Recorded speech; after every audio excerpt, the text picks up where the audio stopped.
ബഹുമാനപ്പെട്ട പിറവ അംഗം പറഞ്ഞല്ലോ ഒരു കാര്യം, അത് നേരത്തെ സംഭവിച്ചിട്ടുള്ള ഒരു കാര്യമാണ്. അതിന് മറുപടി പറയാതെ സുരാജിന് എങ്ങനെ പോകാൻ പറ്റും? സുരാജിന് മറുപടി പറയണം. ഞാൻ പറയാം, ഞാൻ പറഞ്ഞു തരാം എന്റെ മറുപടി. അപ്പോഴത്തേക്ക് ചാടി എഴുന്നേറ്റു. എടോ തനിക്ക് 18 മിനിറ്റ് ഞങ്ങളെ വലിച്ചു കയറിയൊന്നും പോരാ. അവിടെ ഒരു ചോദ്യം ചോദിച്ചാൽ ഉടനെ ചാടി അങ്ങ് എഴുന്നേറ്റ് അങ്ങ് പറഞ്ഞോണം. വേണം വേണം വേണം, ഞാൻ ചോദ്യം പിൻവലിച്ച്. ആർക്കും ഒരു ബുദ്ധിമുട്ടുണ്ടാവില്ല, സമാനമായല്ലോ. ആർക്കും ഒരു പ്രശ്നം ഉണ്ടാകുന്നില്ല. ഞാൻ ചോദ്യം ചോദിക്കുന്നില്ല. ഞാൻ ഇവിടെ ഇരുന്നോളാം. കാലുവേദന ഇരിക്കുക, അവിടെ ഇരിക്കേ.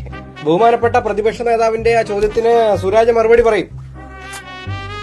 എന്തിനാ അഭിപ്രായം? നമുക്ക് പൂട്ട് ഇത് സമയം, സാർ എനിക്ക് സമയം തന്നു, ഞാൻ അതെണ്ടൊക്കെ പറഞ്ഞു. നമുക്ക് പൂട്ട് ഇത് പോവാം, എനിക്കിത് കാണണം, നിയമസഭയൊന്നും എനിക്ക് കാണണം, നമുക്ക് പോവാൻ എങ്ങോട്ടായാലും.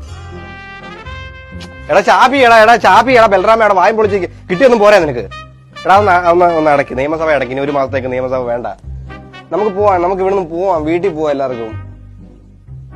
സഖാവും കൂടെ ഒന്നും പറയാം, നമുക്ക് വേണ്ട. ഇത് രാവിലെ ഒരു പ്രമേയം എന്ന് കേട്ടിട്ട് ഒരു ഇതില്ല, ഇതുപോലെ നമുക്ക് പോവാം, നമുക്ക് ഇവിടുന്ന് പോവാം എങ്ങോട്ടെങ്കിലും. എടാ ഒന്ന് ചാടി നിക്കടാ, വായും പൊളിച്ചിരിക്കാതെ.